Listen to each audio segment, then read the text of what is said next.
Speaker قومی assembly جناب ایاز صادق صاحب کی سربراہی میں چیئرمین نیب سے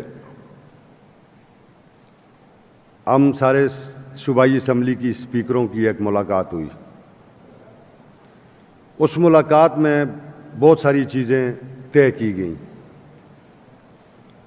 اور اسی ملاقات کے نتیجے میں پہلے قومی اسمبلی کے ساتھ چیئرمین نیب کا ایک ایم او یو سائن ہوا اور پھر ہر صوبائی اسمبلی کے ساتھ ایک ایم او یو ان کا سائن ہوا، جس میں یہ طے کیا گیا کہ اسپیکر کے آفس میں ایک سب آفس قائم کیا جائے گا، اسپیکر کا ایک فوکل پرسن ہوگا، کسی بھی منتخب نمائندے کے اوپر اگر کوئی الزام لگتا ہے تو نیب وہ ڈائریکٹ فوکل پرسن کے ذریعے جو اسپیکر کا نامینیٹڈ ہوگا اسپیکر کو بھیجے گی چیز، اسپیکر کنسرنڈ ایم پی اے صاحب کے ساتھ بیٹھیں گے، ان کے ساتھ کوئری کریں گے، اگر وہ سیٹسفائیڈ ہوتے ہیں تو وہ ڈاکومنٹس کے ساتھ نیب کو بتا دیں گے کہ یہ جو ایلیگیشنز ہیں یہ بیس لیس ہیں اور وہ بات دین اینڈ دیئر ختم ہو جائے گی۔ اگر کوئی ایسی چیز ہوگی کہ جس میں کوئی پیچھے ایویڈنسز ہوں گے اور جس کو فردر اس کی ضرورت ہوگی انویسٹیگیشن کی، تو پھر نیب کی ٹیم آ کے اسی اسپیکر کے آفس میں اس ایم پی اے صاحب کے ساتھ بیٹھے گی اور اس کے بعد اگر کوئی چیز ہوتی ہے اور اس پہ پھر کیس باضابطہ طور پہ اگر بنتا ہے تو پھر نیب اس کو پبلک بھی کرے گی اور اس کو کرے گی۔ میں یہ سمجھتا ہوں کہ یہ انہوں نے گراس وائلیشن کی ہے۔ ہم یہ چاہتے ہیں ہمیشہ سے کہ ادارے جو وہ حلف لیتے ہیں اپنے حلف پہ قائم رہیں اور اس حلف کے مطابق قائم کریں۔ مجھے اس پوری بات کو سن کے بڑا دکھ، بڑا افسوس ہوا ہے۔ میں یہاں سے چیئرمین نیب صاحب کو بھی کہتا ہوں کہ ہمارا جو آپ کے ساتھ ایم او یو ہے، ہم نے اس وقت آپ کو کہا تھا کہ نیب قائم وکٹمائزیشن کے لیے کی گئی ہے کہ لوگوں کو وکٹمائز کیا جا سکے، مگر آپ نے ہمیں انشور کیا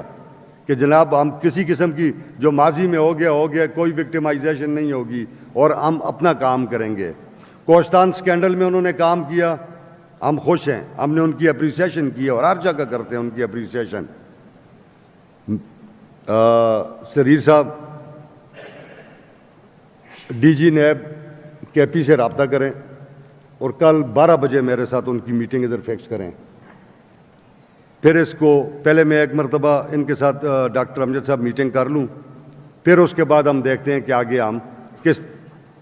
ان کو بھی میں سن لوں کہ انہوں نے کیوں وائلیٹ کیا، جو ایم او یو ہمارے ساتھ ہوا ہے اس ایم او یو کی وائلیشن کیوں ہوئی ہے۔ باتیں تو یہاں ہوں گی، یہاں فیلڈ مارشل صاحب پہ بھی باتیں ہوں گی، وہ بھی اس ملک کے آرمی کے ہیڈ ہیں، یہاں ایئر فورس کے اوپر بھی بات ہوگی، نیوی کے اوپر بھی بات ہوگی، بیوروکریسی کے اوپر بھی بات ہوگی، باقی اداروں کے اوپر بھی بات ہوگی۔ اس کا یہ مطلب تو نہیں ہے کہ وہ ایجنسیاں پیچھے سے آ جائیں اور وکٹمائزیشن شروع کر دیں، تو انشاءاللہ تعالیٰ اس کو ہم ٹیک اپ کریں گے اور پھر اس کے بعد دیکھتے ہیں آگے ہم کیا عمل اس پہ اختیار کرتے ہیں۔ میں آج بابا جی گرو نانک صاحب کا جنم دن ہے، ان کی تاریخ پیدائش ہے، جس کو ہماری سکھ برادری جو ہے پوری دنیا میں اور پاکستان میں بھی بڑے خوشی کے ساتھ منا رہی ہے۔ آج اسمبلی میں بھی ہم نے ایک تقریب کی ہے، میں اس ہاؤس میں موجود اپنے سکھ کمیونٹی کے، ہندو کمیونٹی کے، کرسچن کمیونٹی کے، کلاشی کمیونٹی کے ان تمام معزز مہمانوں کو خوش آمدید کہتا ہوں اور انہیں مبارکباد دیتا ہوں آج کے دن کے حوالے سے۔ Welcome sir. لیو اپلیکیشن